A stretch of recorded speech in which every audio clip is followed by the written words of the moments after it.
వాయనాడుకు ఈ పరిస్థితి ఎందుకు వచ్చింది? పశ్చిమ కనుమలు కేరళపై పగబట్టాయా? కేరళలో ప్రకృతి ప్రకంపనకి శవాల దిబ్బలుగా మారి ప్రాంతాలు. ఇంకా అన్వేషణ, సహాయక చర్యలు యుద్ధ ప్రతిపాదికను కొనసాగుతున్నాయి. బురద, శిథిలాల నుంచి భారీగా మృతదేహాలు బయటపడుతున్నాయి. శిథిలాల కింద ప్రాణాలతో ఉన్న వారి కోసం రెస్క్యూ బృందాలు గాలిస్తున్నాయి. మరోవైపు ఈ జల ప్రళయాలను మానవుడి అత్యాశ, ప్రభుత్వాల నిర్లక్ష్యమే కారణం అంటున్నారు పర్యావరణవేత్తలు. వాయనాడు ఈ పరిస్థితి ఎందుకు వచ్చింది? పశ్చిమ కనుమలు కేరళపై పగబట్టాయా? కేరళలో విరిగిపడుతున్న కొండ చర్యలు ఊళ్ళకూళ్ళే నాశనం చేశాయి.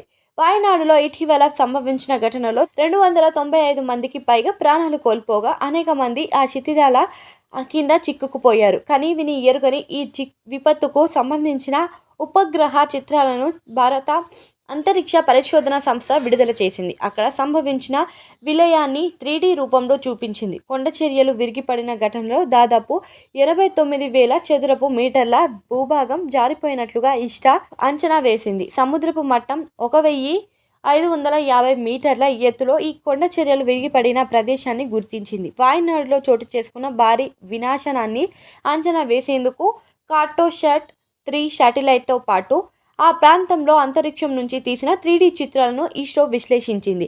గతంలోని అదే ప్రాంతంలో కొండ చర్యలు విరిగిపడిన ఆ విషయాన్ని ఈ చిత్రంలో వివరించింది. కేరళలో గత 2 వారాలుగా కురుస్తున్న వర్షాలకు వాయనాడు ప్రాంతం మొత్తం తడిగా మారిపోయిందని నిపుణులు చెబుతున్నారు. వాయనాడు జిల్లాలలో ప్రకృతి సృష్టించిన విపత్తు ఎన్నో కుటుంబాలను చిదిమేసింది. భారీ వర్షాలకు కొండ చర్యలు విరిగిపడి గ్రామాలను నేలమట్టం చేసిన ఘటనలో మృతుల సంఖ్య అంతకంతకు పెరుగుతుంది. భారీ వర్షాలకు కొండ చర్యలు విరిగిపడటంతో మన్కై, చురాల్మల ప్రాంతాలు నామరూపాలు లేకుండా ధ్వంసమయ్యాయి. ముండక్వైలో 150 వరకు ఇళ్లు ఉండగా వాటిలో 65 పూర్తి స్థాయిలో నీలమట్టమయ్యాయి. దీనికి తగ్గట్టుగా శిథిలాలు తొలగిస్తే గానీ లోపల ఎంతమంది ఉన్నారనేది తెలియదని సహాయక బృందాలు చెబుతున్నాయి. ఇంకా దీంతో పాటు ప్రతికూల వాతావరణం పరిస్థితిలోని సహాయక చర్యలు కొనసాగుతున్నాయి.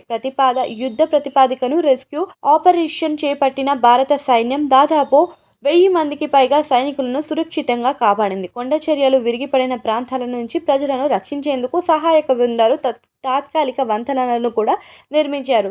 రోడ్డు మార్గాలు ధ్వంసమై రాకపోకలకు వీలు లేని ప్రాంతాల నుంచి వీటి ద్వారా ప్రజలను తరలిస్తున్నారు.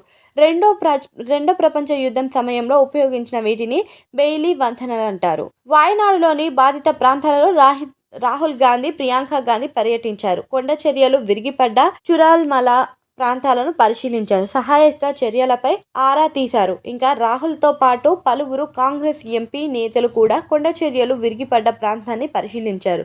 బాధితులకు అండగా నిలవాలని ఈ సందర్భంగా కేరళ ప్రభుత్వాన్ని విజ్ఞప్తి చేశారు.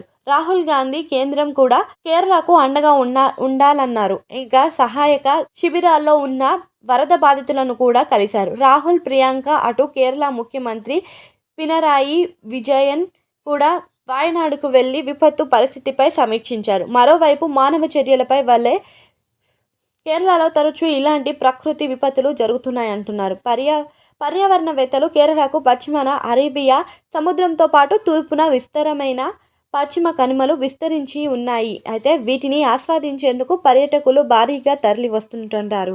ఇంకా దాంతో ఎన్నో టూరిజం పేరుతో హోటళ్లు, రెస్టారెంట్లు నిర్మాణం భారీగా జరుగుతుంది. ఇందుకోసం అడవులను కూడా విచ్చలవిడిగా నరికివేస్తున్నారు. పర్యావరణంగా అత్యంత సన్నిహితంగా అప్రమత్తమైన పశ్చిమ కనుమలు ఈ పరిమాణంలో తీవ్రంగా ప్రభావితం అవుతున్నాయి. 2017, 2018, 2019లో వరుసగా తుఫాన్లు, వరదలు కేరళలో ముంచెత్తాయి.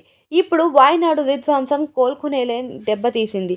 ఇంకా కేరళలోని వాయనాడు, ఇడుక్కి జిల్లాలో కూడా కొండ ప్రాంతాలపై ఇటీవల నిర్మాణాలు విపరీతంగా పెరిగిపోవడమే పెను సమస్యగా పరిగణించబడింది. ఇంకా వేసవిలో కూడా తీవ్రమైన ఎండలు, వర్షాకాలంలో మితిమీరిన వానలు పరిపాటిగా మారాయి. దాంతో కొండ చర్యలు కూడా విరిగిపడే ముప్పు నానాటికి పెరిగిపోతుంది. బాగా ఎండిన నేలలో వాన నీరు తక్కువగా ఇంకుతుంది. ఇంకా కొండలు పైభాగంలోని రాతి శిఖరాలను కూడా ఆవరించి ఉండే మట్టి పొరలు వదులుగా ఉంటాయి. భారీ వర్షాలకు తడిసి వరద ఉధృతికి కొట్టుకుపోతాయి. ఇంకా తాజా విలయమే ఇందుకు ఉదాహరణ గత 7 ఏళ్లలో దేశవ్యాప్తంగా అత్యంత ఎక్కువ సంఖ్యలో కొండ చర్యలు విరిగిపడిన ఘటనలు నమోదయ్యింది. కేరళలోనే దేశవ్యాప్తంగా 3,722 ఘటనలు జరిగితే వాటిలో కేరళలో 239 ఘటనలు జరిగాయి. పర్యావరణ ధ్వంసంపై కేరళ ప్రభుత్వం ఇప్పటికైనా చర్యలు తీసుకోకపోతే వాయనాడు ఘటనలు నిత్యకృత్యంగా మారుతాయని హెచ్చరిస్తున్నారు పర్యావరణవేత్తలు.